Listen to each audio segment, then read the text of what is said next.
विषारी दारूमुळे 15 जणांचा मृत्यू. पुणे पिंपरी चिंचवड हादरलं. पुणे आणि पिंपरी चिंचवड औद्योगिक नगरीच्या सीमावर्ती भागात गेल्या 2 ते 3 दिवसात घडलेल्या एका अत्यंत भीषण आणि मनसुन्न करणाऱ्या घटनेनं संपूर्ण महाराष्ट्र हादरलाय. अवैधरित्या तयार करण्यात आलेल्या विषारी हातभट्टीच्या दारूचं सेवन केल्यामुळे तब्बल 15 पेक्षा जास्त निष्पाप नागरिकांचा अत्यंत वेदनादायक मृत्यू झालाय. तर अनेक जण अजूनही मृत्यूशी झुंज देत असून काहींची दृष्टी कायमची जाण्याची भीती व्यक्त केली जाते. या संपूर्ण घटनेमुळे राज्यातील कायदा व सुव्यवस्था, अवैध दारूचे खुलेआम चालणारे धंदे आणि प्रशासकीय यंत्रणेचे दुर्लक्ष यावर पुन्हा एकदा गंभीर प्रश्नचिन्ह निर्माण झालंय. अत्यंत गरीब, कष्टकरी आणि रोजंदारीवर काम करणाऱ्या कुटुंबातील कमावते पुरुष या दुर्घटनेचे बळी ठरल्यामुळे अनेक संसार उघड्यावर आले असून फुगेवाडी आणि हडपसर परिसरातील घराघरातून केवळ आक्रोश आणि रडण्याचा आवाज ऐकू येतोय. काय आहे महाराष्ट्रातलं हे सर्वात मोठं दारूकांड, पाहूया त्या व्हिडिओतून.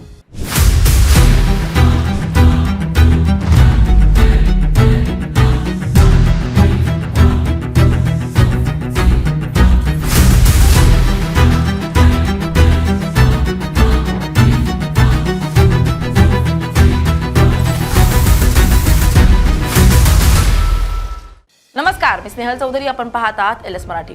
या संपूर्ण प्रकरणाची सुरुवात पिंपरी चिंचवड मधील फुगेवाडी आणि पुण्याच्या हडपसर भागातून झाली.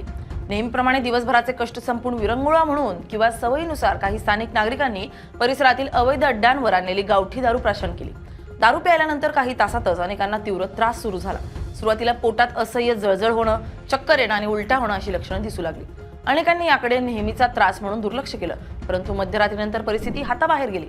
विषारी रसायनांचा प्रभाव थेट मानवी मज्जासंस्थेवर आणि महत्त्वाच्या अवयवांवर झाल्यामुळे अनेकांना श्वास घेण्यास प्रचंड त्रास होऊ लागला आणि काही तासांच्या अंतरानं एकामागून एक नागरिकांचे प्राण गेले.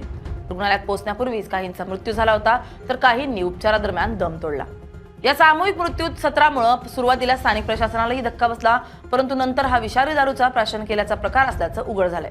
दुरुस्त करतो. फुगेवाडी गावामध्ये तुम्ही 5 म्हटलेले आहेत, परंतु माझ्या माहितीप्रमाणे अधिकृत 6 मृत्यू झालेले आहेत आणि आता एक 7वा झालेला असं समजलेलं आहे.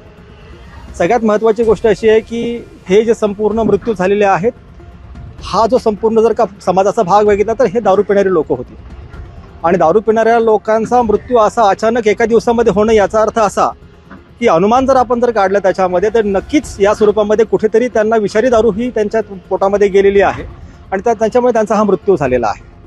दुसरी महत्त्वाची गोष्ट, या प्रकरणामध्ये ज्या दारूचे बेकायदेशीर धंदे चालू आहेत त्या दारूच्या धंद्यांच्या विषयी या भागातल्या सर्व पोलिसांना त्याची संपूर्ण कल्पना आहे. असं असताना देखील त्या दारूंच्या धंद्यावरती कुठल्याही स्वरूपाची कारवाई होत नाहीये आणि त्या कारवाई न झाल्यामुळं राजरोसपणे त्या ठिकाणी ती दारू विकल्या जाते आणि अशा परिस्थितीतून हे मृत्यू उद्भवलेले आहेत असं मला स्पष्टपणे सांगायचं आहे. प्राथमिक माहितीनुसार या दारूमध्ये अत्यंत घातक अशा इंडस्ट्रियल स्पिरिट किंवा मिथिल अल्कोहोलचा वापर करण्यात आला होता.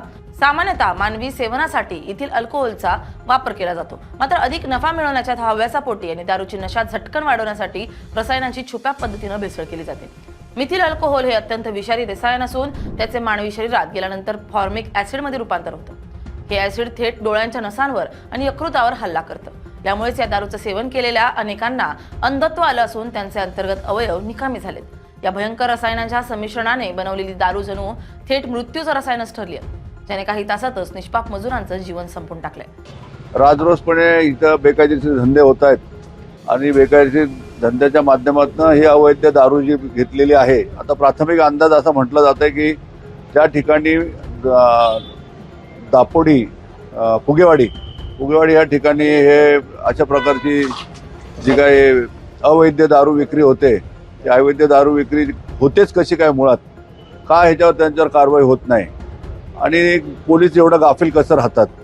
आणि आज आपण पाहिलं 1 नाही 2 नाही तर आता जे प्राथमिक जी माहिती मिळते, साधारणतः 4 बॉडी आतापर्यंत वायसेमला 3 बॉडी आल्या आहेत आणि एकंदरीत 11 लोकांचा जीव गेलेला आहे. अशी खूप दुर्दैवी बातमी.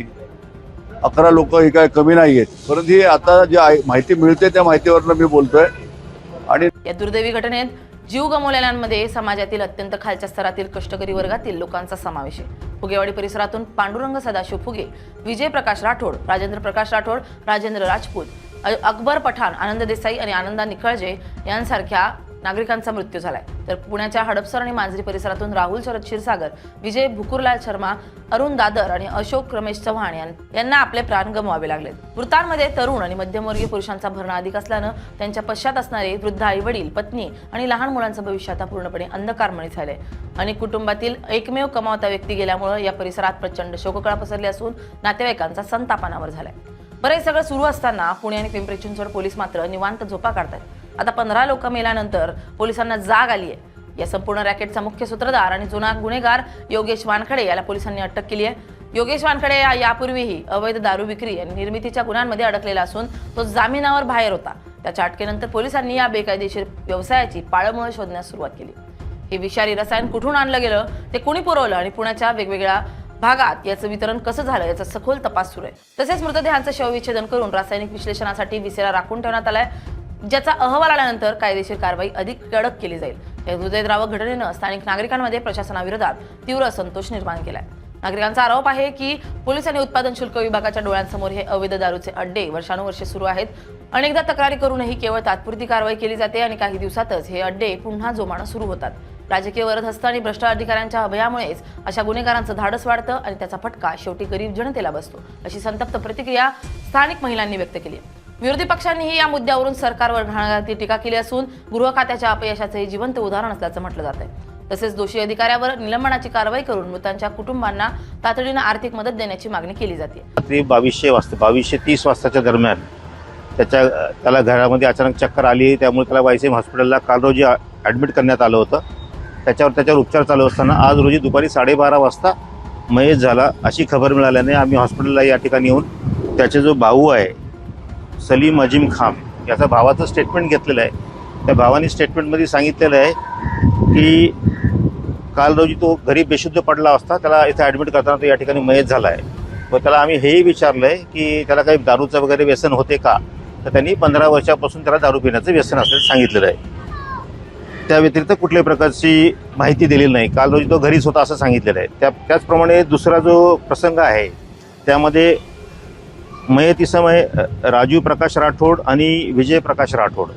विजय प्रकाश राठोड याच्याबद्दल अशी माहिती आहे की परवाच्या दिवशी तो वर्क प्लेसला, काल रोजी तो त्याच्या वर्क प्लेसला मूवर अँड पॅकर्स कंपनीमध्ये काम करतो.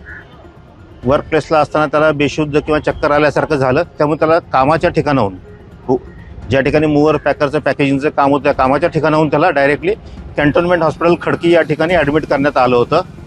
त्याच्यावर उपचार चालू होते. त्या उपचार दरम्यान त्याचे वडील प्रकाश राठोड आणि राजू राठोड हे खडकी कॅन्टोन्मेंट हॉस्पिटलला जाऊन येत होते.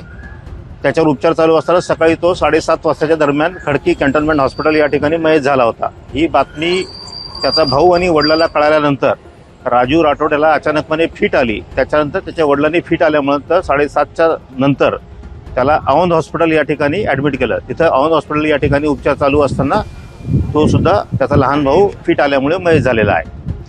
सध्या पुणे आणि पिंपरी चिंचवडमधील सर्व संशयास्पद हातभट्टीच्या अड्ड्यांवर पोलिसांनी मोठ्या प्रमाणावर छापेमारी सुरू केली असून हजारो लिटर्स अवैध दारू आणि रसायन जप्त करून नष्ट करण्यात आले.